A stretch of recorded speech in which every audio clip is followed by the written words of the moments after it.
அந்த டிராகன் அந்த 5 ஹெலிகாப்டர்ஸை பார்த்து முறைச்சிக்கிட்டே கத்துது. அப்போ பேட்ரிக் சொல்கிறான், அந்த டிராகனை ஷூட் பண்ணுங்க அப்படின்னு சொல்லவும் அதை கேட்ட 5 ஹெலிகாப்டர் இராணுவ வீரர்கள் அவங்க கையில் இருக்கிற மிஷின் கன்னால் ஷூட் பண்ண ஆரம்பிக்கிறாங்க. அப்போ ஜோன் சொல்கிறான், வேணாம் அதை ஷூட் பண்ணாதீங்க அப்படின்னு சொல்கிறான். ஆனால் பேட்ரிக் அதை எதுவுமே காதில் வாங்காமல் அவனும் கையில் ஒரு ஸ்னைப்பரை வச்சு அந்த டிராகனை ஷூட் பண்ணுறான். அப்படி அந்த 5 ஹெலிகாப்டர் இராணுவ வீரர்கள் அந்த டிராகனை நோக்கி ஷூட் பண்ணவும் அந்த குண்டுகள் எல்லாமே அந்த டிராகன் மேலே பட்டுருது. அப்படி பட்டதில் அந்த டிராகன் கோவத்தில் கத்திக்கிட்டே அதோட வாயிலிருந்து நெருப்பை கக்குது. அந்த டிராகன் 5 ஹெலிகாப்டர்ஸை நோக்கி அதோட நெருப்பை கக்குது. அப்போது அந்த 5 ஹெலிகாப்டர்ஸோட பைலட் எப்படியோ சமாளித்து அந்த டிராகனோட நெருப்புலேருந்து தப்பிச்சிடுறாங்க. ஆனாலும் அந்த வாட்டர் டிராகன் மறுபடியும் அந்த 5 ஹெலிகாப்டர்ஸை பார்த்து நெருப்பை கக்கிக்கிட்டே இருக்குது. அப்படி அந்த டிராகன் நெருப்பை கக்கி முடிச்சுட்டு திடீர்னு அந்த டிராகனோட வாளால் ஒரு ஹெலிகாப்டரை ஓங்கி அடித்து வெடிக்க வச்சிருது. அந்த ஒரு ஹெலிகாப்டரை வெடித்ததை பார்த்த ஜோன், செல், பேட்ரிக், ஃப்ராட்ஸ், மேகி எல்லாருமே அதிர்ச்சி ஆகுறாங்க. இந்த ஒரு ஹெலிகாப்டர் வெடித்ததை பார்த்த பேட்ரிக் ரொம்ப வெறியாகி அவங்க இருக்கிற ஹெலிகாப்டருக்குள்ளே இருந்து ஒரு ராக்கெட் லான்ச்சரை எடுத்து லோட் பண்ணிவிட்டு மற்ற இராணுவ வீரர்கள் கிட்ட சொல்கிறான், சோல்ஜர்ஸ் எல்லாரும் உங்களோட ராக்கெட் லான்ச்சரை கையில் எடுங்க. அதை கேட்ட எல்லா இராணுவ வீரர்களுமே ராக்கெட் லான்ச்சர் எடுத்து கையில் வச்சுக்கிறாங்க. அப்போது பேட்ரிக் சொல்கிறான், உங்களோட டார்கெட்டை அந்த டிராகன் மேலே வைங்க அப்படின்னு சொல்லவும் எல்லா இராணுவ வீரர்களுமே அந்த டிராகனை நோக்கி ராக்கெட் லான்ச்சர் டார்கெட் வைக்கிறாங்க. அப்போது பேட்ரிக் சொல்கிறான், சோல்ஜர்ஸ் எல்லாருமே அந்த டிராகனை தாக்குங்க அப்படின்னு சொல்லிட்டு பேட்ரிக் தன்னோட ராக்கெட் லான்ச்சரை வச்சு அந்த டிராகனை நோக்கி ஷூட் பண்ணுறான். அப்போ மற்ற இராணுவ வீரர்களும் அந்த வாட்டர் டிராகன் நோக்கி ராக்கெட் லான்ச்சரை வச்சு ஷூட் பண்ணுறாங்க. மொத்தம் 13 ராக்கெட் லான்ச்சர் புல்லட் அந்த டிராகன் மேலே பட்டு வெடித்து செதறிடுது. அப்பயும் அந்த டிராகனுக்கு எதுவுமே ஆகலை. அதை பார்த்த ஜோன் அதிர்ச்சியாகி அவனோட முன்னோர்கள் புக் பேஜை திருப்பி பார்க்குறான். அதில் அந்த வாட்டர் டிராகன் பற்றி எழுதியிருக்கு. அதில் அப்படி என்ன எழுதியிருக்குன்னா, அந்த வாட்டர் டிராகனால் சில தூரம் மட்டும்தான் வர முடியும், அதுக்கப்புறம் அந்த டிராகனால் பின்தொடர முடியாது அப்படின்னு அந்த புக்கில் எழுதியிருக்கு. அதை படித்த ஜோன் அந்த டிராகனையே பார்க்குறான். அப்போ அந்த டிராகன் மறுபடியும் நெருப்பே கக்குது. அந்த இராணுவ வீரர்களுமே அவங்களோட மிஷின் கன்னால் அந்த டிராகனை சுட்டுக்கிட்டு இருக்காங்க. அப்போ ஜோன் சொல்கிறான், அப்படின்னா இந்த டிராகனால் குறிப்பிட்ட அளவுக்கு தான் இந்த கடலுக்குள்ளேயே அலைய முடியும், அதுக்கப்புறம் அதால் வர முடியாது. அப்போ செல் ஜோனை பார்த்து கேட்குறாரு, ஜோன் இந்த புக்கில் அந்த டிராகனை கட்டுப்படுத்துகிற மாதிரி ஏதாச்சும் போட்டிருக்கா அப்படின்னு கேட்கவும் அதுக்கு ஜோன் சொல்கிறான், இல்லை செல், இந்த டிராகனால் குறிப்பிட்ட அளவுக்கு தான் இந்த கடலுக்குள்ளேயே சுத்த முடியும், அதுக்கப்புறம் அந்த டிராகனால் அது நினச்சாலும் அதால் வர முடியாது, அப்படி தான் இந்த புக்கில் போட்டிருக்கு அப்படின்னு சொல்லவும் செல் யோசிக்கிறாரு. உடனே ஜோன் அவனோட ஹெட்ஃபோனை மாட்டி மிலிட்ரி சோல்ஜர்ஸ் கிட்ட சொல்கிறான், சோல்ஜர்ஸ் முதல்ல அந்த டிராகனை தாக்குறதை நிறுத்துங்க, அது கூட சண்டை போட்டு நம்மளால ஜெயிக்க முடியாது. நீங்கள் இப்படி தாக்குறதுனால அந்த டிராகனுக்கு இன்னும் கோவம் தான் அதிகமாகும்.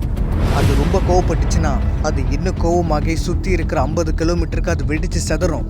அதுக்கப்புறம் நம்ம எல்லாரும் பரலோகத்தில் தான் இருப்போம். அதனால் அதை தாக்குறதை நிறுத்திட்டு நான் சொல்கிற மாதிரி செய்யுங்க அப்படின்னு ஜோன் சொல்லவும் அதை கேட்ட எல்லா மிலிட்ரி சோல்ஜர்ஸுமே அவங்க துப்பாக்கியை கீழே இறக்குறாங்க. அப்போ ஒரு சோல்ஜர் கேட்குறான், சொல்லுங்க மிஸ்டர் ஜோன், நாங்கள் என்ன செய்யணும் அப்படின்னு கேட்கவும் அதுக்கு ஜோன் சொல்கிறான், நீங்கள் எதுவுமே செய்ய தேவையில்லை, 5 பைலட்ஸும் அந்த மரத்தை தாண்டி கொண்டு போங்க அப்படின்னு சொல்லவும் அந்த 5 ஹெலிகாப்டர் பைலட்ஸ் அந்த மரத்தை தாண்டி கொண்டு போயிடுறாங்க. அந்த டிராகனால் அந்த மரத்தை தாண்டி அதால் வர முடியல. அப்போ அந்த டிராகன் அந்த 5 ஹெலிகாப்டர்ஸை பார்த்து கத்துது. அப்போ பேட்ரிக் அந்த டிராகனையே பார்த்து முறைச்சிக்கிட்டு இருக்கான். 5 ஹெலிகாப்டர்ஸுமே வானத்தில் போயிட்டுருக்கு. அப்போ மெர்லின் ஃப்ராட்ஸ் கிட்ட சொல்கிறா, அப்பாடி எப்படியோ அந்த டிராகன் கிட்ட இருந்து தப்பிச்சாச்சு அப்படின்னு சொல்லி மூச்சை விடுறா. அப்போ ஃப்ராட்ஸ் சொல்கிறான், இதுக்கே மூச்சை விட்டால் எப்படி, இன்னும் நீ பார்க்க வேண்டியது நிறையா இருக்குது அப்படின்னு சொல்லவும் அதை கேட்ட 4 சர்வைவரில் ஒருத்தன் இருக்கான். அவனோட பேர் மேத்ஸ். அவன் ஃப்ராட்ஸ் கிட்ட கேட்குறான், ஃப்ராட்ஸ் உங்ககிட்ட ஒன்று கேட்கலாமா? கேளு. எப்பயாச்சும் நீ இந்த மாதிரி ஃபேண்டசி ஐலாண்டுக்கு போய் சர்வை பண்ணியிருக்கியா அப்படின்னு மேத்ஸ் கேட்கவும் அதுக்கு ஃப்ராட்ஸ் சொல்கிறான், இல்லை மேத்ஸ், நான் அடர்ந்த காட்டுப்பகுதிக்குள்ளே மட்டும்தான் சர்வை பண்ணியிருக்கேன். இந்த மாதிரி வினோதமாக வித்தியாசமான ஃபேண்டசி ஐலாண்டுக்குள்ளெல்லாம் நான் சர்வை பண்ணதே கிடையாது. இதான் ஃபஸ்ட் டைம் என்னோடய லைஃப்பில் சர்வை பண்ணுறேன். அதுக்கு மேக்ஸ் சொல்கிறான், நான் இதுக்கு முன்னாடி நிறைய இடங்களுக்கு போயிருக்கேன், ஆனால் இந்த மாதிரி ஒரு இடத்த நான் பார்த்ததே கிடையாது. நான் சர்வை பண்ணதுலேயே இதுதான் ரொம்ப மோசமான இடமா இருக்கும்னு நினைக்கிறேன். இமயமலைக்கு போயிருக்கேன், எரிமலைக்கு போயிருக்கேன், பனிமலைக்கு போயிருக்கேன், ஏன் 200 அடி ஆழம் கடலுக்கு கூட நான் போயிருக்கேன். ஆனால் சத்தியமாக சொல்கிறேன், இந்த மாதிரி ஒரு இடத்த நான் என் லைஃப்பில் பார்த்ததே கிடையாது. அதை கேட்ட ஃப்ராட்ஸ் மேத்ஸ் கிட்ட சொல்கிறான், அப்படின்னா நீ ஒரு பெரிய மகாஜித்தான். ஏன்னா அப்படி சொல்கிறேன்னா உன்னை பார்த்தாலே அப்படி தான் தெரியுது. நீ நிறைய சாதனை பண்ணியிருப்ப. ஆனால் நான் அப்படி கிடையாது. எனக்கு வரலாறும் கிடையாது, சொந்தம் கிடையாது, எனக்கு எல்லாமே என் பொண்ணு தான். என்னோடய கட்டாயத்தினால தான் நான் இங்கே நிற்கிறேன் அப்படின்னு ஃப்ராட்ஸ் சொல்லவும் அதை கேட்ட மேத்ஸ் கொஞ்சம் வருத்தப்படுறான். 5 ஹெலிகாப்டர் வானத்தில் வரிசலாக போயிட்டுருக்கு. அப்போது திடீர்னு ஒரு ஹெலிகாப்டரோட ரெக்கை கலண்டுருது. அப்போது கண்ட்ரோல் இழந்த அந்த ராணுவ ஹெலிகாப்டர் 4 ஹெலிகாப்டரை மோதிடுது. அப்படி மோதினதில் அந்த 4 ஹெலிகாப்டருமே வேறு திசைக்கு போயிடுது. ரெக்கை கரண்ட அந்த ஹெலிகாப்டரோட பைலட் கண்ட்ரோல் பண்ண பார்க்குறாரு. ஆனால் அந்த ஹெலிகாப்டரை கண்ட்ரோல் பண்ண முடியல. கடைசியில் அந்த ஹெலிகாப்டர் மட்டும் கீழே தரையில் விழுந்து வெடிச்சிருது. 4 ஹெலிகாப்டரோட பைலட் லேண்ட் பண்ண ட்ரை பண்ணுறாங்க, ஆனால் ஹெலிகாப்டரை கண்ட்ரோல் பண்ணவே முடியல. எப்படியோ கஷ்டப்பட்டு 3 ஹெலிகாப்டரோட பைலட்ஸ் வேறு இடத்துல சேஃபாக லேண்ட் பண்ணுறாங்க. ஆனால் மேகி இருக்கிற ஹெலிகாப்டர் மட்டும் கண்ட்ரோலை இழந்து காட்டுக்குள்ளே போய் மேலே இருக்கிற காட்டு செடிக்குள்ளே போய் மாட்டிக்கிட்டு. அப்போ மேகி எங்கே நம்ம கீழே விழுந்துருவோமோங்கிற பயத்தில் கத்துறா, என்னை காப்பாத்துங்க, என்னை காப்பாத்துங்க அப்படின்னு மேகி கத்துறா. அந்த சத்தத்தை கேட்ட ஃப்ராட்ஸ் ஹெலிகாப்டர் விட்டு கீழே இறங்கி, மேகி நீ எங்கே இருக்க அப்படின்னு சொல்லி காட்டுக்குள்ளே போய் கத்தி மேகியை கூப்பிட்றான். அப்போது மேகி கத்துற சவுண்டை வச்சு மேகி இருக்கிற இடத்த கண்டுபிடிச்சிடுறான். மேகியோட ஹெலிகாப்டர் மேலே செடியில் மாட்டிட்டு பார்த்த ஃப்ராட்ஸ் சொல்கிறான், கைஸ் யாரும் பயப்படாதீங்க, மேகி இங்கே தான் இருக்கு. மேகி வந்த ஹெலிகாப்டர் செடியில் சிக்கிக்கிட்டு இருக்கிறத ஃப்ராட்ஸ் பார்த்துக்கிட்டே இருக்கான். அப்போது பயத்தில் மேகி சொல்கிறா, ஃப்ராட்ஸ் என்னை காப்பாத்துங்க ஃப்ராட்ஸ், எனக்கு ரொம்ப பயமா இருக்கு அப்படின்னு கத்திக்கிட்டே சொல்கிறா. அப்போது மேலே ஹெலிகாப்டரை பார்த்துக்கிட்டே ஃப்ராட்ஸ் சொல்கிறான், மேகி பயப்படாத, நான் சொல்கிறத மட்டும் செய். உன்னோட ஷோல்டரில் மாட்டிருக்கிற சேஃப்டி பெல்ட்டை கழட்டிடு, நீ கீழே விழும்போது நான் உன்னை பிடிச்சிடு அப்படின்னு சொல்லவும் அதுக்கு மேகி சொல்கிறா, எனக்கு ரொம்ப பயமா இருக்கு அப்படின்னு சொல்லவும் அதுக்கு ஃப்ராட்ஸ் சொல்கிறான், மேகி பயப்படுறதுனால ஒரு பிரயோஜனமும் கிடையாது. நீ பயப்படாமல் கீழே என்ன இருக்குன்னு பார்க்காம சேஃப்டி பெல்ட்டை கழட்டிடு, நான் உன்னை பத்திரமா பிடிச்சிடுறேன் அப்படின்னு சொல்லவும் அதை கேட்ட மேகி ஃப்ராட்ஸை கீழே பார்க்காம அவளோட ஷோல்டர் சேஃப்டி பெல்ட்டை கழட்டுறா. அப்போ மேகி கத்திக்கிட்டே கீழே விழுறா. அப்போ ஃப்ராட்ஸ் மேகியை பத்திரமா பிடிச்சிடுறான். அப்பையும் மேகி பயந்துக்கிட்டே இருக்கா. அப்போ ஃப்ராட்ஸ் சொல்கிறான், மேகி நீ ரொம்ப வெயிட்டாக இருக்க, தயவு செஞ்சு கொஞ்சம் கீழே இறங்குறியா அப்படின்னு கேட்கவும் அதை கேட்ட மேகி கண்ணை திறந்து பார்க்குறா. ஃப்ராட்ஸ் சொல்கிறான், ப்ளீஸ் கீழே இறங்கு அப்படின்னு சொல்லவும் மேகி கீழே இறங்கிட்டு ஃப்ராட்ஸ் கிட்ட சாரி சொல்லிட்டு போகிறா. அப்போ ஃப்ராட்ஸ் மேகியை பார்த்துட்டு இருக்கான். மேகியை பார்த்து முடிச்சுட்டு ஃப்ராட்ஸ் மேகி வந்த ஹெலிகாப்டர் மேலே பார்க்குறான். மேகி வந்த ஹெலிகாப்டர் பைலட் அவன் பைலட் சீட்லேயே செத்து கிடக்கிறான். இந்த பக்கம் செல் அண்ட் ஜோன் 2 பேருமே ஹெலிகாப்டர் விட்டு கீழே இறங்குறாங்க. அப்புறம் பேட்ரிக் ஹெலிகாப்டர் விட்டு கீழே இறங்குறான். கீழே இறங்கிட்டு அவனோட இராணுவ வீரர்கள் கிட்ட சொல்கிறான், சோல்ஜர்ஸ் எல்லாரும் உங்களோட துப்பாக்கி மற்றும் காட்டுக்கு தேவையான திங்ஸ் எல்லாத்தையும் எடுத்துக்கோங்க, அப்புறம் சட்டையை காணும் செட்டையை காணும்னா சொல்லக்கூடாது அப்படின்னு சொல்லிட்டு போகிறான். அதை கேட்ட எல்லா சோல்ஜர்ஸுமே ஹெலிகாப்டர்லேருந்து பேக் எடுத்துக்கிட்டு போகிறாங்க. அப்படி தான் 2 சோல்ஜர்ஸ் அவங்க பேக்கை எடுக்கிறாங்க. அப்போது ஒரு சோல்ஜர் சொல்கிறான், ஸ்டீவ் வர பேட்ரிக்கோட பேச்செல்லாம் ரொம்ப ஓவராக இருக்குது, கவனிச்சியா? அதுக்கு ஸ்டீவ் சொல்கிறான், கவனித்தேன், கொஞ்சம் இல்லை ரொம்பவே ஓவராக தான் போகிறான். ஒரு காலத்தில் அவனை நம்மள மாதிரி ஒரு சோல்ஜராக இருந்தவன் தானே, இப்போ லீடர் ஆகிட்டோங்கிற திமிரு, அதெல்லாம் கண்டுக்காத விடு அப்படின்னு சொல்லிட்டு அந்த 2 சோல்ஜருமே அவங்களோட பேக்கை எடுத்துக்கிட்டு போகிறாங்க. அப்போது ஒரு பெரிய ராட்சச பாம்பு அந்த ஹெலிகாப்டருக்குள்ளே போகுது. அப்போ ஜோன் செல்லை பார்க்குறான். செல் நெத்தியில் கீரல் விழுந்து ரத்தம் வருது. அப்போ ஜோன் சொல்கிறான், செல் ஒரு நிமிஷம் இருங்க, உங்கள் நெத்தியில் ரத்தம் வருது, நான் போய் ஃபர்ஸ்ட் எய்ட் பாக்ஸ் எடுத்துகிட்டு வரேன் அப்படின்னு சொல்லிட்டு ஜோன் ஃபர்ஸ்ட் எய்ட் பாக்ஸை எடுத்துகிட்டு வந்து கீழே வச்சு ஓப்பன் பண்ணி ஒரு பஞ்சை வச்சு மருந்தை ஊற்றி செல் தலையில் வைக்கிறான். அப்போ செல் கொஞ்சம் வழியில் கத்துறாரு. அப்போ ஜோன் சொல்கிறான், செல் கொஞ்சம் பொறுத்துக்குங்க, இதோ நான் பேண்டேஜ் போட்டுறேன் அப்படின்னு சொல்லிட்டு செல்லுக்கு ஜோன் பேண்டேஜ் போட்டு முடிச்சிடுறான். அப்போ செல் சொல்கிறாரு, ஜோன் ரொம்ப தேங்க்ஸ் அப்படின்னு சொல்லவும் அதுக்கு ஜோன் சொல்கிறான், எதுக்கு செல் எனக்கெல்லாம் தேங்க்ஸ் சொல்கிறீங்க, பரவாயில்ல இருக்கட்டும் விடுங்க அப்படின்னு சொல்லிட்டு போகிறான்.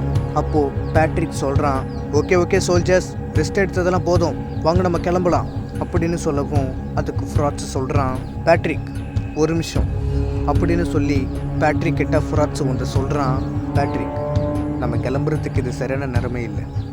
ஏன் அப்படி சொல்கிறேன்னா, இன்னும் சில நேரத்தில் இருட்ட ஆரம்பிச்சிடும், அதனால் நம்ம காட்டுக்குள்ளே போகிறது அவ்வளோ சேஃபாக இருக்காது. அதோட இது சாதாரணமான காடாக இருந்தால் பரவாயில்ல, இது சதுரன் ஐலாண்ட், இங்கே என்ன ஆபத்து இருக்குன்னு நம்மளுக்கு தெரியாது. ஸோ ராத்திரி எல்லோரும் இங்கே கேம்பை போட்டு தங்கிட்டு காலையில் புறப்பட ஆரம்பிக்கலாம் அப்படின்னு சொல்லவும் அதுக்கு பேட்ரிக் சொல்கிறான், ஓ அப்படியா, நீ தான் காட்டுக்குள்ளே ஈஸியாக சர்வைவ் ஆகி கண்ணா பின்னான்னு போந்து வெளில வந்துடுவியே, அந்த மாதிரி இப்போ எங்களை கூட்டிகிட்டு போ, ஏன்னா இப்போ நீங்கள் தானே எல்லா கண்ணுக்குமே தலைவராக தெரியுறீங்க, ஸோ நீங்களே எங்களை அங்கே கூட்டிகிட்டு போங்க. அப்போ மெர்லின் ஃப்ராட்ஸையே பார்க்குறா அப்படின்னு சொல்லவும் அதுக்கு ஃப்ராட்ஸ் சொல்கிறான், பேட்ரிக் சொல்கிறான், டேய் என்ன பண்ணணும் பண்ணக்கூடாது நீ எனக்கு ஆர்டர் போடாத, ஏன்னா இங்கே நான் தான் சர்வைவல் டீம் லீடர், நீ கிடையாது. நீயும் உன்னோட அல்ல கைங்களும் வெறும் வழிகாட்டிகள் மட்டும்தான், புரியுதா? தேவையில்லாமல் என்னை துப்பாக்கி எடுக்க வச்சிடாத, உன் வேலை என்னமோ அதை மட்டும் மூடிட்டு பாரு, சரியா அப்படின்னு சொல்லிட்டு பேட்ரிக் போகிறான். அப்போ மெர்லின் ஃப்ராட்ஸ் கிட்ட வந்து பேசுகிறா, ஃப்ராட்ஸ் உனக்கும் பேட்ரிக்குக்கும் அப்படி என்ன தகராறு அப்படின்னு கேட்குறா. அதுக்கு ஃப்ராட்ஸ் சொல்கிறான், ஆரம்பத்தில் உன் கூட பேசுகிறது அவனுக்கு பிடிக்கல, அதனால இப்படி நடந்துக்கிறானா இல்லை என்னன்னு எனக்கு புரியல அப்படின்னு சொல்லி மெர்லின் கிட்ட பேசிக்கிட்டு இருக்கான். அப்போ பேட்ரிக் திரும்பி பார்க்குறான். ஃப்ராட்ஸ் மெர்லின் கிட்ட பேசுகிறத பார்த்த பேட்ரிக் ரொம்ப கோவமாகி அவன் பாக்கெட்லேருந்து ஒரு கத்தி எடுத்து ஃப்ராட்ஸை குத்த ஓடி வரான். அப்போ ஃப்ராட்ஸ் திரும்பி பார்க்குறான். பேட்ரிக் கத்தியால் குத்த வரான்னு தெரிஞ்சதுமே ஃப்ராட்ஸ் என்ன பண்ணுறான்னா மெர்லினை தள்ளி விட்டுட்டு ஃப்ராட்ஸும் ஒதுங்கிடுறான். அப்போ பேட்ரிக் அந்த கத்தியை ஒரு மரத்தில் குத்திடுறான். இதை பார்த்த இராணுவ வீரர்கள் மற்றும் எல்லாருமே ரொம்பவே அதிர்ச்சி ஆகுறாங்க. அப்போது மேகி சொல்கிறா, பேட்ரிக் நீ என்ன பண்ற அப்படின்னு கேட்கவும் அதுக்கு பேட்ரிக் சொல்கிறான், நான் தான் உன்கிட்ட அங்கேயே சொன்னேன்னு மெர்லின் கூட பேசாதன்னு, இதுக்கு மேலே நீ பேசுன உன்னை குத்தி போட்டுட்டு போயிட்டே இருப்பேன் அப்படின்னு சொல்லிட்டு பேட்ரிக் அந்த மரத்துலேருந்து கத்தியை எடுக்கிறான். கத்தியை எடுத்து அவன் பாக்கெட்டில் வச்சுட்டு ஒரு செகண்ட் அந்த மரத்தை பார்க்குறான். அந்த மரத்துலேருந்து ரத்தம் ஒழுகுது.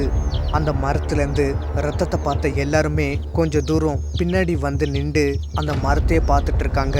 அப்போ அந்த மரம் திடீர்னு ஒரு ராட்சச உருவமாக மாறி எல்லாரையும் பார்த்து முறைச்சிக்கிட்டே கத்துது. அப்போது செல், ஜோன், அங்கே நிற்கிற இராணுவ வீரர்கள் எல்லாருமே ரொம்ப அதிர்ச்சி ஆகுறாங்க. அப்போ அந்த மிருகம் எல்லாரையும் பார்த்து கோபத்தோட கத்துது. அப்போ பேட்ரிக் சொல்கிறான், ஷூட் பண்ணுங்க அப்படின்னு சொல்லவும் அதை கேட்ட எல்லா இராணுவ வீரர்களுமே அந்த மிருகத்தை நோக்கி ஷூட் பண்ணுறாங்க. அப்படி ஷூட் பண்ணதில் அந்த வுடன் மான்ஸ்டர் மேலே நிறைய குண்டுகள் விழுது. அப்போ அந்த மான்ஸ்டர் என்ன பண்ணுதுன்னா ஓடி வந்து அதோட லெஃப்ட் ஹேண்டு கையை ஒரு ஸ்டிக்காக மாற்றி ஓங்கி ஒரு சோல்ஜர் அடிக்குது. அப்போது ஒரு சோல்ஜர் வேகமாக போய் அந்த மரத்தில் மோதி கீழே விழுந்துடுறான். அதை பார்த்து இன்னொரு சோல்ஜர் என்ன பண்ணுறான்னா துப்பாக்கியை வச்சு அந்த வுடன் மான்ஸ்டர் தலையிலே ஷூட் பண்ணுறான். அப்போ அந்த வுடன் மான்ஸ்டர் இன்னும் கோவமாகி அந்த வுடன் மான்ஸ்டரோட 2 கையுமே ஒரு கொடியாக மாறி அதோட லெஃப்ட் ஹேண்டு கையை வச்சு அந்த சோல்ஜரை பிடிக்குது. ரைட்டு ஹேண்டால் அந்த சோல்ஜரோட காலை செடியால் டைட் பண்ணிடுது. லெஃப்ட் ஹேண்டு கையால் அந்த சோல்ஜரோட உடம்ப டைட்டாக கட்டிடுது. அப்போ அந்த வுடன் மான்ஸ்டர் கோவத்தோட கத்திக்கிட்டே அதோட 2 கையுமே விரிச்சிருது. அப்படி விரிச்சதில் அந்த சோல்ஜரோட உடம்பு 2 துண்டாகிறது. அதை பார்த்து எல்லாருமே அதிர்ச்சி ஆகுறாங்க. அப்போ அந்த வுடன் மான்ஸ்டர் என்ன பண்ணுதுன்னா அந்த கிழிச்ச அந்த 2 சோல்ஜரோட உடம்பு அது சாப்பிடுது. அந்த வுடன் மான்ஸ்டர் அந்த உடம்பை சாப்பிட்டு முடிச்சுட்டு அவங்க எல்லாருமே பார்த்து முறைச்சிக்கிட்டு இருக்கு. அப்போ இன்னொரு சோல்ஜர் அந்த வுடன் மான்ஸ்டரை துப்பாக்கியால் ஷூட் பண்ணுறான். அப்போ அந்த வுடன் மான்ஸ்டர் அந்த சோல்ஜரையும் பிடிச்சிருது. அப்போது ஃப்ராட்ஸு சொல்கிறான், காய்ஸ் எல்லோரும் கொஞ்சம் கொஞ்சமாக பின்னாடி வாங்க அப்படின்னு சொல்லவும் அதை கேட்டு எல்லாருமே கொஞ்சம் கொஞ்சமாக பின்னாடி வராங்க. அப்படி தான் பின்னாடி வாங்க அப்படின்னு சொல்லிட்டு திடீர்னு ஃப்ராட்ஸ் ஓட ஆரம்பிக்கிறான். அதை பார்த்து எல்லாருமே ஃப்ராட்ஸ் பின்னாடி ஓடி வராங்க. அப்போது எல்லாருமே ஓடுறத பார்த்து அந்த உடன் மான்ஸ்டர் என்ன பண்ணுதுன்னா கத்திக்கிட்டே ஓடி வந்து எல்லாரையும் துரத்திக்கிட்டு இருக்கு. அப்படி துரத்திக்கிட்டு வந்ததில் அந்த உடன் மான்ஸ்டர் ஒரு ஜம்ப் பண்ணி ஒரு இராணுவ வீரரை அந்த உடன் மான்ஸ்டர் கடிச்சு கொதறிட்டு இருக்கு. அப்போது ஓடிக்கிட்டு இருந்த ஃப்ராட்ஸுக்கு ஒரு சத்தம் கேட்குது. அது என்ன சத்தம்னா, ஒரு சோல்ஜரை அந்த உடன் மான்ஸ்டர் கடிச்சு கொதறிட்டு இருக்குன்னு சொன்னேன்னு அந்த இராணுவ வீரர் கத்துற சத்தம் ஃப்ராட்ஸுக்கு கேட்குது. அந்த சத்தம் கேட்ட உடனே ஃப்ராட்ஸ் நிற்கிறான். அப்போது ஃப்ராட்ஸ் பின்னாடி ஓடிட்டு இருந்த எல்லாருமே ஃப்ராட்ஸுக்கு முன்னாடி ஓடிக்கிட்டு இருக்காங்க. அப்போது ஃப்ராட்ஸ் திரும்பி பார்க்குறான். அந்த இராணுவ வீரரை ரொம்ப மோசமாக அந்த உடன் மான்ஸ்டர் கடிச்சிக்கிட்டு இருக்கு. அப்போது அதை பார்த்து ஃப்ராட்ஸ் கோபமாகி மேட்ஸை கூப்பிடுறான். அப்போ மேட்ஸ் ஓடுறதை நிறுத்திட்டு திரும்பி பார்க்குறான். அப்போது ஃப்ராட்ஸ் சொல்கிறான், மேட்ஸ் உன்னோட ஸ்வாடை மாஸ்க்கு என்கிட்ட தூக்கி போடு அப்படின்னு சொல்லவும் அதை கேட்ட மேட்ஸ் அவன்கிட்ட இந்த ஸ்வாடையும் மாஸ்கையும் ஃப்ராட்ஸுக்கு தூக்கி போடுறான். அப்போ ஃப்ராட்ஸ் ஜம்ப் பண்ணி அந்த ஸ்வாடையும் மாஸ்கையும் கேட்ச் பிடிச்சி மாஸ்க் அவன் மூஞ்சில் மாட்டிட்டு ஸ்வாடை வச்சுருக்கான். அப்படி ஸ்வாடை கையில் வச்சுக்கிட்டு ஃப்ராட்ஸ் அந்த உடன் மான்ஸ்டர் கிட்ட நெருங்கி ஓடுறான். அதை பார்த்து அந்த உடன் மான்ஸ்டரும் ஓடி வருது. ஒரு பக்கம் ஃப்ராட்ஸ் ஓடி வரான், இன்னொரு பக்கம் அந்த உடன் மான்ஸ்டரும் ஓடி வருது. கடைசியில் ஃப்ராட்ஸ் ஒரு ஸ்லைட் ஆகி அந்த மிருகத்தோட காலில் ஸ்வாடை வச்சு வெட்டிடுறான். அப்போ அந்த மிருகம் வழியில் கத்துது. அப்போ அந்த உடன் மான்ஸ்டர் திரும்பி ஓடி வந்து ஃப்ராட்ஸை கடிக்க வருது. அப்போ ஃப்ராட்ஸ் ஒரு ஜம்ப் பண்ணி அந்த உடன் மான்ஸ்டரோட தலையிலேயே ஸ்வாடால் குத்தி சாவடிச்சிடுறான். அதை பார்த்த எல்லாருமே அதிர்ச்சி ஆகுறாங்க. அப்போ ஃப்ராட்ஸ் மாசா நிற்கிறான். நின்று முடிச்சுட்டு கடிப்பட்ட அந்த சோல்ஜரை போய் பார்க்குறான். அப்போ அந்த சோல்ஜர் உயிருக்கு போராடிக்கிட்டு இருக்கான். அப்போ ஃப்ராட்ஸ் கடிப்பட்ட அந்த சோல்ஜர்கிட்ட போய் முட்டி போட்டு அந்த சோல்ஜரோட கையை பிடிச்சி என்னன்னு கேட்குறான். அப்போ அந்த கடிப்பட்ட சோல்ஜர் சொல்கிறான், என் குடும்பத்துக்கிட்ட நான் செத்துட்டேன்னு சொல்லாதீங்க, அவங்களால அதை தாங்க முடியாது. நான் செத்துட்டேங்கிற வருத்தத்திலேயே அவங்க மனசை விட்டுருவாங்க. அதனால் நான் தொலைஞ்சு போயிட்டேன்னு அவங்கக்கிட்ட சொல்லுங்கள். அப்போ தான் நான் எங்கேயாச்சும் ஒரு மூலையில் உயிரோடு இருப்பேன்னு அவங்க நினச்சிக்கிட்டு அவங்க வாழுவாங்க அப்படின்னு அந்த சோல்ஜர் சொல்லிட்டு செத்துடுறான். அப்போ ஜோன் கண்ணாடியை கழட்டிட்டு அவனோட கண்ணீரை தொடச்சிட்டு திரும்பி கண்ணாடியை மாட்டுறான். அப்போ எல்லா இராணுவ வீரர்களுமே அந்த கடிப்பட்ட சோல்ஜரை பார்த்து அழுகிறாங்க. அப்போ ஃப்ராட்ஸ் அழுதுகிட்டே அந்த கடிப்பட்ட சோல்ஜரையே பார்த்துக்கிட்டு இருக்கான். அப்போ மெர்லின் ஃப்ராட்ஸோட ஷோல்டரில் கை வைக்கிறா. அப்போ பேட்ரிக் சொல்கிறான், என்னால தானே அவன் செத்தான், நான் மட்டும் கத்தி எடுத்துகிட்டு போய் அந்த மரத்தில் குத்தலைன்னா இந்நேரத்துக்கு அவன் உயிரோடையாவது இருந்திருப்பான். எல்லாம் என்னாலதான் அவனுக்குன்னு ஒரு குடும்பம் இருக்கு அப்படின்னு சொல்லி பேட்ரிக் தலையில் அடிச்சுக்கிட்டு அழுகிறான். அப்போ ஜோன் சொல்கிறாரு, செத்தவனை நினச்சி நம்ம வேதனை படுறதுல எந்த பிரயோஜனமே கிடையாது, ஆக வேண்டிய வேலையை பார்க்கலாம், எல்லாரும் வாங்க அப்படின்னு சொல்கிறாரு. அப்போ ஃப்ராட்ஸ் அவனோட கண்ணீரை தொடச்சிட்டு எந்திரிச்சு எல்லார்கிட்டையும் சொல்கிறான், இருட்டுறதுக்குள்ளே நம்ம எல்லாரும் சீக்கிரமாக டென்ட்டை கட்டி ஆகணும் அப்படின்னு சொல்கிறான். மாலை நேரத்தில் எல்லாருமே அவங்களோட டென்ட்டை கட்டிக்கிட்டு இருக்காங்க. சீக்கிரம் இருட்டுறதுக்குள்ளே எல்லோரும் உங்கள் டென்ட்டை கட்டி முடிங்க அப்படின்னு சொல்லிட்டு திரும்பி பார்க்குறான். அப்போ மேகி மட்டும் தனியாக மரத்து கீழே உட்காந்துருக்கா. அப்போ ஃப்ராட்ஸ் மேகி கிட்ட வந்து கேட்குறான், எதுக்காக இந்த மரத்து கீழே உட்காந்து உங்கள் டயத்தை வேஸ்ட் பண்ணிகிட்டு இருக்கீங்க? நீங்கள் இப்படி உட்காந்துருக்கனால உங்களுக்கு இறக்கப்பட்டு யாரும் வந்து டென்ட்லாம் கட்டி தரமாட்டாங்க, உங்கள் டென்ட்டை நீங்கள் தான் கட்டணும். ஒருவேளை உங்களுக்கு டென்ட்டு கட்ட தெரியாதோ அப்படின்னு கேட்கவும் அதுக்கு மேகி சொல்கிறா, இல்லை எனக்கு டென்ட் கட்ட தெரியாது. இது வரைக்கும் நான் நிறைய டவுனை சுற்றி பார்த்துருக்கேன், காட்டு பகுதிக்கும் நான் போயிருக்கேன். ஆனால் நான் ராத்திரிலாம் அங்கே தங்கினதே கிடையாது. இந்த மாதிரி ஃபேண்டசி ஐலாண்டுக்கு வந்து இரவு நேரத்தில் தங்குறது இதான் ஃபர்ஸ்ட் டைம். அதை கேட்ட ஃப்ராட்ஸ் சிரிச்சுக்கிட்டே சொல்கிறான், கவலைப்படாதீங்க, உங்களுக்காக இன்றைக்கி நான் டென்ட்டு கட்டித்தரேன் அப்படின்னு சொல்கிறான். ஃப்ராட்ஸ் சொன்னபடியே மேகிக்கு ஒரு டென்ட் கட்டி கொடுக்குறான். அதை பார்த்த மேகி ரொம்ப சந்தோஷப்படுறா. எல்லாரும் டென்ட் போட்டு முடிச்சுட்டு தூங்க போகிறாங்க. இரவு நேரத்தில் எல்லாருமே அசந்து தூங்கிட்டு இருக்காங்க. அப்படிதான் ஃப்ராட்ஸும் நல்லா அசந்து தூங்கிட்டு இருக்கான். அப்போ ஃப்ராட்ஸுக்கு ஒரு கனவு வருது. ஃப்ராட்ஸோட மனைவி சில வருஷத்துக்கு முன்னாடி ஒரு ஆக்சிடெண்ட்ல இறந்துட்டாங்க.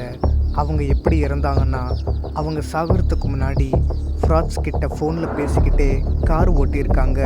அப்போ எதிர்பார்க்காம திடீர்னு ஒரு லாரி வந்து ஃப்ராட்ஸோட மனைவி காரை மோதிடுது. அந்த சம்பவம் தான் ஃப்ராட்ஸுக்கு கனவாக வந்திருக்கு. அப்போ ஃப்ராட்ஸ் திடீர்னு தூக்கத்துலேருந்து எந்திரிச்சு பதட்டமாக சுற்றி முற்றி பார்த்துட்டு டேபிளில் இருக்கிற பாட்டில் எடுத்து தண்ணி குடிச்சிட்டு திரும்ப தூங்க போகிறான். மறுநாள் காலையில் ஃப்ராட்ஸ் தூக்கத்துலேருந்து எந்திரிச்சு அவன் டென்ட்டை விட்டு வெளியே வரான். அப்போது எல்லா இராணுவ வீரர்களுமே சுற்றி கூட்டமாக நிற்கிறாங்க. அப்போ ஃப்ராட்ஸ் எல்லா இராணுவ வீரர்களையும் ஒதுக்கிட்டு பார்க்குறான். ஒரு இராணுவ வீரன் கால் மட்டும் தெரியுது. அப்போ ஃப்ராட்ஸ் கொஞ்சம் உத்து பார்க்குறான். கொஞ்ச நேரத்துக்கு முன்னாடி உங்ககிட்ட சொன்னாங்க ஒரு பெரிய ராட்சச பாம்பு ஹெலிகாப்டருக்குள்ளே போச்சுன்னு. அந்த ராட்சச பாம்பு தான் ஒரு இராணுவ வீரனை அந்த ராட்சச பாம்பு முழுங்கிக்கிட்டு இருக்கு. அப்போது பேட்ரிக் திடீர்னு எல்லாரையும் ஒதுக்கிட்டு ஒரு ராக்கெட் லான்ச்சரை வச்சு அந்த ஹெலிகாப்டர் நோக்கி ஷூட் பண்ணுறான். அப்படி ஷூட் பண்ணதில் அந்த ஹெலிகாப்டர் அந்த பாம்போடையே வெடித்து சிதறிடுது. அதை பார்த்த ஃப்ராட்ஸ் மற்றும் எல்லாருமே சோகமாகறாங்க. அப்போ பேட்ரிக் சொல்கிறான், இதுக்கு முன்னாடி நிறைய உயிர் போயிருக்கலாம், ஆனால் இதுக்கு மேலே ஒரு உயிர் கூட நான் போக விட மாட்டேன் அப்படின்னு சொல்லிட்டு போகிறான். சில நேரம் கழித்து எல்லோரும் சாப்பிட்டு முடிச்சுட்டு அவங்க டென்ட்டை காலி பண்ணிவிட்டு அடர்ந்த காட்டு பகுதியை நோக்கி எல்லாரும் நடக்க ஆரம்பிக்கிறாங்க. அப்படி எல்லாரும் காட்டுக்குள்ளே நடந்து போயிட்டு இருக்காங்க. அப்போ ஜோன் என்ன பண்ணுறான்னா, நடந்துக்கிட்டே அவனோட முன்னோர்கள் புக்கு பேஜை திருப்பி பார்த்துக்கிட்டே போயிட்டுருக்கான். அப்படி அந்த முன்னோர்கள் புக்கு பேஜை திருப்பி பார்த்துக்கிட்டே போயிட்டு இருக்கும் போது ஒரு பேஜை பார்த்து ஜோன் அதிர்ச்சி ஆகுறான். அதில் அப்படி என்ன போட்டிருக்குன்னா, ஒரு பழைய டெம்பிளோட வரைபடம் அந்த முன்னோர்கள் புக்கு பேஜில் வரைஞ்சிருக்கு. அதை பார்த்த ஜோனுக்கு ஒரு சம்பவம் ஞாபகத்துக்கு வருது. அது என்ன விஷயம்னா, நேற்று இரவு ஜோன் அவனோட டென்ட்டுக்குள்ளே உட்காந்துக்கிட்டு பாக்கெட்லேருந்து முன்னோர்கள் புக்கிலேருந்து காணாமல் போன 416 மற்றும் 417 பக்கத்து பேஜ் பேப்பரை எடுத்து பார்க்குறான். அதில் என்ன போட்டிருக்குன்னா, சதுரன் ஐலாண்டு நடு காட்டு பகுதிக்குள்ளே நடந்து போய்கிட்டே இருந்தால் 10,000 வருஷத்துக்கு முன்னாடி கட்டுன ஒரு டெம்பிள் வரும். அந்த டெம்பிள்குள்ளே அப்படி என்ன இருக்குன்னா, 10,000 வருடம் பழமையான விலை மதிப்புள்ள வைரக்கற்கள் இருக்குது. அந்த வைரக்கற்களை யாருமே எடுத்துடக்கூடாதுன்னு ஒரு மிகப்பெரிய ராட்சசம் இருக்கும், அதை பாதுகாத்துட்டு வருது அப்படின்னு அதில் போட்டிருக்கு. அதை படித்த ஜோன் ரொம்பவே அதிர்ச்சி ஆகுறான். அப்போ ஜோன் அவனுக்குள்ளே சொல்லிக்கிறான், இப்போ தான் தெரியுது எதுக்கு இந்த சதுரன் ஐலாண்டுக்குள்ளே இவ்வளோ பெரிய ஆபத்துக்கள் இருக்குன்னு. இங்கேருந்து மருந்தை கண்டுபிடிச்சி எடுத்துகிட்டு போகிறதுக்குள்ள அந்த டெம்பிளை நான் ஒரு தடவையாச்சும் பார்த்தே ஆகணும். அந்த சம்பவம் தான் ஜோனுக்கு ஞாபகம் வருது. அப்போ ஜோன் கொஞ்சம் மேலே பார்க்குறான். அந்த 10,000 வருஷத்து பழமையான டெம்பிள் அந்த காட்டுக்குள்ளே தெரியுது. அப்போ ஜோன் சொல்கிறான், காய்ஸ் எல்லோரும் கொஞ்சம் மேலே பாருங்கள், அங்கே ஒரு டெம்பிள் தெரியுது அப்படின்னு சொல்லவும் அதை கேட்ட எல்லாருமே மேலே பார்க்குறாங்க. அந்த டெம்பிள் அங்கே தெரியுது. அதை எல்லாருமே ஆச்சரியத்தோடு பார்க்குறாங்க. அப்போது ஃப்ராட்ஸ் சொல்கிறான், காய்ஸ் நம்ம எல்லாருமே அந்த டெம்பிள் இருக்கிற பக்கம் போய் பார்ப்போம். எனக்கு என்னமோ நம்ம தேடி வந்த விஷப்புகைக்கான மருந்து அங்கே இருக்குமோன்னு தோணுது அப்படின்னு சொல்லவும் அதை கேட்ட எல்லாருமே அந்த டெம்பிள் இருக்கிற திசையை நோக்கி நடக்க ஆரம்பிக்கிறாங்க. இந்த பக்கம் விஷப்புகை இன்னும் தீவிரமாக நகரத்துக்குள்ளே பரவிட்டுருக்கு. அப்போ பிரசிடெண்ட் ஆஃபீஸ் ரூமுக்குள்ளே வந்து அந்த செக்யூரிட்டி சொல்கிறான், சார் மக்கள் எல்லாரும் விஷப்புகையால் பாதிக்கப்பட்டு செத்துக்கிட்டு இருக்காங்க, உங்கள் உயிராச்சும் போய் காப்பாற்றிக்குங்க அப்படின்னு சொல்லவும் அதுக்கு பிரசிடெண்ட் ஓவன் சொல்கிறாரு, என் உயிர் போனால் அது என் மக்கள் கூட சேர்ந்து தான் போகணும் அப்படின்னு சொல்கிறாரு. சொல்லி முடிச்சுட்டு ஓவன் அவரோட சீட்டில் உட்காந்து அவருக்குள்ளே சொல்கிறாரு, பேட்ரிக், மிலிட்ரி சோல்ஜர்ஸ், செல், ஜோன், மேகி எல்லாரும் சதுரன் ஐலாண்டுக்கு போய் ரொம்ப நாள் ஆச்சு, அவங்க இன்னும் திரும்பி வரலையே. சதுரன் ஐலாண்டுக்குள்ள போகிறத மட்டும்தான் நான் சிசிடிவி கேமராவில் பார்த்தேன். அதுக்கப்புறம் சிக்னல் கட் ஆகிடுச்சு. அதுக்கப்புறம் என்னாச்சு ஏதாச்சுன்னு ஒன்றுமே தெரியலையே. ஒரு வேளை சதுரன் ஐலாண்டுக்கு போன எல்லாருமே இறந்துட்டாங்களோ அப்படின்னு சொல்லிட்டு ஓவன் தலையில் கையை வச்சுட்டு சீட்டில் உட்காந்துருக்காரு. அப்போது பிரசிடெண்ட் ஓவனுக்கு ஒரு ஐடியா தோணுது. உடனே ஓவன் மிலிட்ரி கேம்பஸ்க்கு ஃபோன் பண்ணி பிரசிடெண்ட் மேலும் 20 மிலிட்ரி சோல்ஜர்ஸை சதுரன் ஐலாண்டுக்கு அனுப்ப சொல்கிறாரு. அதை கேட்ட மிலிட்ரி ஆஃபீஸர், எதுக்கு அனுப்பணும், அப்படின்னு கேட்குறாரு. அதுக்கு ஓவன் சொல்கிறாரு, ஏற்கனவே 30 பேரை நாங்கள் சதுரன் ஐலாண்டுக்கு அனுப்பி வச்சோம். ஆனால் அவங்க இது வரைக்கும் திரும்பி வரவே இல்லை. அவங்களுக்கு என்னாச்சு ஏதாச்சுன்னு, அவங்க நிலைமை இப்போ எப்படி இருக்குன்னு எதுவுமே எங்களுக்கு தெரியல. அதனால தான் உங்களை மிலிட்ரி சோல்ஜர்ஸ் அங்கே அனுப்ப சொல்கிறேன். ஒரு வேளை அவங்க சதுரன் ஐலாண்டில் மாட்டிக்கிட்டாங்களோ அப்படின்னு எனக்கு ஒரு சந்தேகம் இருக்குது. அதை தெளிவுபடுத்திக்கத்தான் அவங்கள நான் அனுப்ப சொல்கிறேன். அதுக்கு மிலிட்ரி ஆஃபீஸர் கொஞ்ச நேரம் யோசித்து பார்த்துட்டு ஓகேன்னு சொல்லிட்டு 10 ஹெலிகாப்டரை சதுரன் ஐலாண்டுக்கு அனுப்பி வைக்கிறாரு. இந்த பக்கம் எல்லாருமே நடந்து அந்த டெம்பிள் கிட்ட வராங்க. அப்போ ஜோன் அவனோட முன்னோர்கள் புக்கை பார்த்துட்டு அந்த டெம்பிளை பார்க்குறான். அசலாக ஒரே மாதிரியாக இருக்குது. அப்போது எல்லாருமே டெம்பிள் கிட்ட வந்து சுற்றி பார்க்குறாங்க. அவங்க எல்லாரையும் சுற்றி ஒரே பூந்தோட்டமாக இருக்குது. அப்போ ஜோன் அந்த பூக்கிட்ட போய் அந்த பூவை பறித்து முகந்து பார்த்துட்டு செல் கிட்ட சொல்கிறான், செல், சந்தேகமே இல்லை, இதுதான் நம்ம ஊரை காப்பாற்ற போகிற அந்த விஷப்புகைக்கான மருந்து. இதோட பேர் ஜியோகுலாஸ் அப்படின்னு சொல்லவும் எல்லாருமே ஆச்சரியப்பட்டு சந்தோஷப்படுறாங்க. அந்த பூ பார்க்க எப்படி இருக்குன்னா ரொம்ப கலர்ஃபுல்லாக இருக்குது. அப்போது ஜோன் மற்றும் எல்லாருமே ஜியோகுலா பூவை பறிக்க ஆரம்பிக்கிறாங்க. அப்போ ஜோன் பூவை பறிச்சுக்கிட்டே திரும்பி செல்ல பார்க்குறான். அப்போது செல் அந்த டெம்பிள்குள்ளே போகிறாரு. அப்போது ஜோன் சொல்கிறான், செல், தனியாக போகாதீங்க, இருங்க, எல்லாரும் சேர்ந்து போகலாம் அப்படின்னு சொல்கிறான். ஆனால் செல் அதை எதையுமே காதில் வாங்காமல் டெம்பிள்குள்ளே போயிட்டுருக்காரு. செல் அந்த டெம்பிள்குள்ளே போய் பார்க்குறாரு. அந்த டெம்பிளை சுற்றி ஒரு செடி கொடிகளாக சூழ்ந்துருக்கு. அப்போ செல் அந்த டெம்பிளோட படிக்கட்டு வழியாக கீழே இறங்கி போகிறாரு. அப்போ ஒரு செவுரு இருக்குது. அந்த செவுரில் கை வைக்கிறாரு. அப்போ அந்த செவுரு கதவு மாதிரி தானாக திறக்குது. திறந்த உடனே செல் அந்த இடத்துக்குள்ளே போகிறாரு. சுற்றி முற்றி பார்க்குறாரு. அப்படி பார்க்கும்போது செல் ஒரு விஷயத்தை பார்த்து அதிர்ச்சி ஆகுறாரு. அப்படி செல் எதை பார்த்து அதிர்ச்சி ஆகுறாருன்னா, அந்த இடத்துக்குள்ள பல கோடி விலை மதிப்பில்லா வைரக்கற்கள் அங்கே இருக்கு. அப்போ செல் அந்த வைரக்கற்கள் கிட்ட போய் கையில் எடுத்து பார்க்குறாரு. அப்போ செல் அந்த வைரக்கற்களை பார்த்து ரசிச்சுக்கிட்டு இருக்காரு. அப்போது அந்த வைரக்கற்கள் இருக்கிற இடத்துக்கும் கீழே ஒரு பெரிய உருவம் தூங்கிட்டு இருக்கு. அப்போ ஜோன், பேட்ரிக், மேகி, ஃப்ராட்ஸ், மெர்லின் மற்றும் எல்லாருமே அந்த வைரக்கற்கள் இருக்கிற அறைக்கும் வெளியே நிற்கிறாங்க. அப்போ ஜோன் மற்றும் எல்லாருமே அந்த வைரக்கற்கள் அறையை பார்த்து அதிர்ச்சி ஆகுறாங்க. அப்போ மெர்லின் கேட்குறா, செல், என்ன இது? இந்த வைரக்கற்கள் இங்கே இருக்குன்னு நீங்கள் யாருக்கிட்டையுமே சொல்லவே இல்லையே அப்படின்னு கேட்கவும் அதுக்கு பேட்ரிக் துப்பாக்கியை மேகி முதுகில் வைக்கிறான். அப்போ ஃப்ராட் சொல்கிறான், பேட்ரிக், மேகி முதுகுலேருந்து முதல்ல உன் துப்பாக்கியை எடு அப்படின்னு சொல்லவும் அதுக்கு பேட்ரிக் சொல்கிறான், எடுக்க முடியாது, இன்னும் ஒரு அடி யாராச்சும் எடுத்து வச்சுங்க, மேகி இங்கேயே செத்துருவா அப்படின்னு சொல்லவும் அதை கேட்ட எல்லாருமே அப்படியே நிற்கிறாங்க.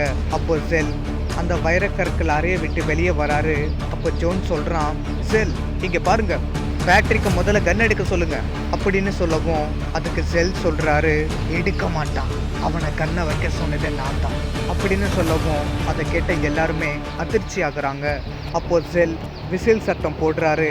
அப்போ துப்பாக்கியோட 20 பேர் ஜோன், ஃப்ராட்ஸ், மெர்லின், மிலிட்ரி சோல்ஜர்ஸை நோக்கி துப்பாக்கியை அந்த 20 பேர் நீட்டிகிட்டு இருக்காங்க. அப்போ மேகி சொல்கிறா, பேட்ரிக், நீ நடிச்சது போதும், முதல்ல என் மேலேருந்து துப்பாக்கி எடு அப்படின்னு சொல்லவும் பேட்ரிக் துப்பாக்கியை எடுக்கிறான். அப்போ மேகி சொல்கிறா, என்ன எல்லாருமே அதிர்ச்சி ஆயிட்டீங்களா? ஆக்சுவலா இந்த பிளானை போட்டு கொடுத்ததே நான் தான் அப்படின்னு சொல்லிட்டு செல், மேகி அண்ட் பேட்ரிக் 3 பேருமே சிரிக்கிறாங்க. அப்போ ஃப்ராட்ஸ் கேட்குறான், 3 பேர் கேவலமான வேலையை பார்த்துட்டு எங்களை பார்த்து சிரிக்கிறீங்களே, உங்களுக்கு அசிங்கமாக இல்லை? அதுக்கு செல் சொல்கிறாரு, நாங்கள் யாருன்னு தெரியாமல் இப்படி சிக்கிட்டீங்களே அப்படின்னு சொல்லி சிரிக்கிறாரு. அப்போ மேகி சொல்கிறா, இன்னும் அவங்களுக்கு எதுவுமே புரியல. நாங்கள் விஷப்புகைக்கான மருந்தை எடுக்க வரல, நாங்கள் வந்ததே இந்த பல வருஷமா புதஞ்சு கிடக்கிற விலை மதிப்புள்ள இந்த வைரக்கற்களை எடுக்கத்தான் நாங்கள் இவ்வளோ பிளான் பண்ணோம் அப்படின்னு சொல்லவும் அதை கேட்ட ஜோன் அதிர்ச்சி ஆகுறான். அட பாவிகளா, செல், இதுக்குத்தான் நீ என்னோட முன்னோர்கள் புக்கு பேஜிலேருந்து 416 417 பேஜை கிழிச்சியாடா, மானம் கெட்டவனே, டூ. அதுக்கு செல் சொல்கிறாரு, அது மட்டும் இல்லை, 1 வருஷத்துக்கு முன்னாடி அந்த விஷப்புகை எப்படி ஊருக்குள்ளே வந்துச்சுன்னு நினைக்கிற? நீ ரொம்ப யோசிக்க தேவையில்லை. அந்த விஷப்புகையை HTY லேப்லேருந்து பறவை வச்சதே நான் தான். அப்போ தானே நீங்கள் எல்லாரும் சதுரன் ஐலாண்டுக்கு வருவீங்க அப்படின்னு சொல்லிட்டு சிரிக்கிறாரு. அப்போது ஃப்ராட் சொல்கிறான், இந்த வைரக்கற்களை அடையிறதுக்காக தான் நீ எங்கள் எல்லாரையும் இங்கே வர வச்சியா? இந்த விஷப்புகை சம்பவத்தை உனக்கு சாதகமாக்கி அரசாங்கத்தோட அனுமதியோட சதுரன் ஐலாண்டுக்கு வந்திருக்கல. இந்த விஷப்புகை பரவுறதுனால இதனால பல லட்சம் உசுறு போயிருக்கு. மக்களை பற்றி நினச்சி பார்த்தியா? நிறைய குடும்பங்களை பற்றி நினச்சி பார்த்தியா? உன் சுயநலத்துக்காக பல உசுரை காவு கொடுத்துட்டியாடா அப்படின்னு சொல்லி ஃப்ராட்ஸ் அழுகுறான். அப்போது செல் சொல்கிறாரு, என்னடா எமோஷன்ஸையும் குற்ற உணர்ச்சியும் தூண்டி விடுறியா? இதுக்கெல்லாம் அசர மாட்டேன். இங்கே இருக்கிற எல்லா வைரக்கற்கள் அடைய நாங்கள் 3 பேரும் ரொம்ப கஷ்டப்பட்டிருக்கோம். இது எல்லாத்தையும் நாங்கள் 3 பேருமே பிரித்து எடுத்துக்கிட்டு லைஃப்பில் செட்டில் ஆக போகிறோம். டேய், எல்லா வைரக்கற்களையும் மூட்டை கட்டுங்கடா அப்படின்னு சொல்லவும் ஜெல்லோட 5 ஆளுங்க 5 பையை எடுத்து எல்லா வைரக்கற்களையும் எடுத்து போட்டுக்கிட்டு இருக்கானுங்க. அப்போ திடீர்னு நிலநடுக்கம் ஏற்படுது. அப்படி நிலநடுக்கம் ஏற்பட்டதில் அந்த டெம்பிள் கொஞ்சம் கொஞ்சமாக இடிஞ்சிக்கிட்டு இருக்கு. நிலநடுக்கம் ரொம்ப அதிகமாகவும் அங்கே இருக்கிற எல்லாருமே டெம்பிளை விட்டு வெளியேறாங்க. ஆனால் ஜெல்லு மட்டும் அங்கேயே நின்று டெம்பிளை சுற்றி பார்த்துட்டு இருக்காரு. அந்த டெம்பிள் கொஞ்சம் கொஞ்சமாக இடிஞ்சிக்கிட்டு இருக்கு. அப்போது அந்த டெம்பிளோட அடித்தரையை உடச்சிக்கிட்டு ஒரு மிகப்பெரிய ராட்சச உருவம் வெளியே வருது. அதை பார்த்து எல்லாருமே அதிர்ச்சி ஆகுறாங்க. அது என்ன மிருகம்னா காட்ஸில்லா.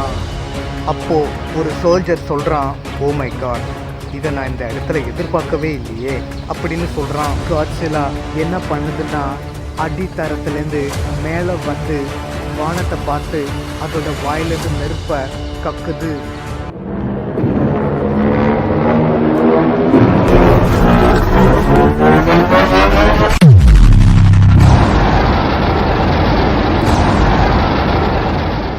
நெருப்பை கக்கி முடிச்சிட்டு செல்லை பார்க்குது. அப்போ செல்லு காட்சிலாவை பார்த்தபடி பயந்துக்கிட்டே அப்படியே நிற்கிறாரு. அப்போ காட்சிலா என்ன பண்ணுதுன்னா அதோட காலால் செல்லை மிதித்து சாவடிச்சிருது. சாவடிச்சிட்டு காட்சிலா அந்த டெம்பிள் வாசலை பார்க்குது. அங்கே மேகி, பேட்ரிக் மற்றும் செல்லோட ஆளுங்க அங்கே எல்லாருமே நிற்கிறாங்க. அப்போ அந்த காட்சிலா நெருப்பை கக்கி அவங்க எல்லாருமே எரித்து சாவடிச்சிருது. சாவடிச்சிட்டு கீழே ஃப்ராட்ஸ், ஜோன், மெர்லின் எல்லாரையும் பார்க்குது. அப்போ மெர்லின் சொல்கிறா, நாங்கள் யாருமே அந்த வைரக்கற்களை எடுக்கிறதுக்காக வரல. நாங்கள் இங்கே வந்ததுக்கு காரணமே எங்கள் நாட்டில் நிறைய பேர் விஷ வாய்வு பட்டு இறந்துக்கிட்டு இருக்காங்க. அவங்கள காப்பாற்றுறதுக்காகத்தான் இந்த ஜியோக்லா பூவை நாங்கள் எடுக்க வந்திருக்கோம். எங்களை இதை எடுக்க விடுவீங்களா அப்படின்னு சொல்லவும் அதை கேட்ட காட்ஸிலா,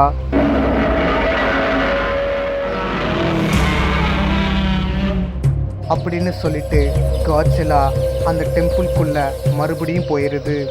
அப்போ ஃப்ராட்ஸ் என்ன பண்ணுறான்னா ஒரு பையை எடுத்து அந்த ஜியோக்லா பூவை கலெக்ட் பண்ணிக்கிட்டு இருக்கான். அப்போது ஒரு 10 ஹெலிகாப்டர் வானத்தில் வந்துக்கிட்டு இருக்கு. அந்த 10 ஹெலிகாப்டருமே அங்கே இருக்கிற எல்லாரையுமே காப்பாற்றி ஹெலிகாப்டரில் கூட்டிகிட்டு போயிட்டுருக்காங்க. அப்போது மெர்லின் அந்த டெம்பிளையே பார்த்துக்கிட்டு இருக்கா. அப்போது ஃப்ராட்ஸ் ஒரு சோல்ஜரை பார்த்து கேட்குறான், நாங்கள் இங்கே இருக்கிறது உங்களுக்கு எப்படி தெரியும் அப்படின்னு கேட்கவும் ஒரு சோல்ஜர் சொல்கிறாரு, உங்களை அழைச்சிட்டு வர சொல்லி பிரசிடெண்ட்டு தான் எங்களை இங்கே அனுப்பி வச்சார். ஏதோ வந்தாலும் நீங்கள் அவர்கிட்டயே பேசிக்கோங்க. அப்போது ஃப்ராட்ஸ் கேட்குறான், ஆமாம், நீங்கள் வரும்போது எப்படி அந்த புயலை கடந்து வந்தீங்க? அப்போது அந்த சோல்ஜர் சொல்கிறான், நாங்கள் வரும்போது எந்த புயலுமே பார்க்கல அப்படின்னு சொல்கிறான். ஹெலிகாப்டர் சதுரன் ஐலாண்டை விட்டு வெளியே வந்துடுது.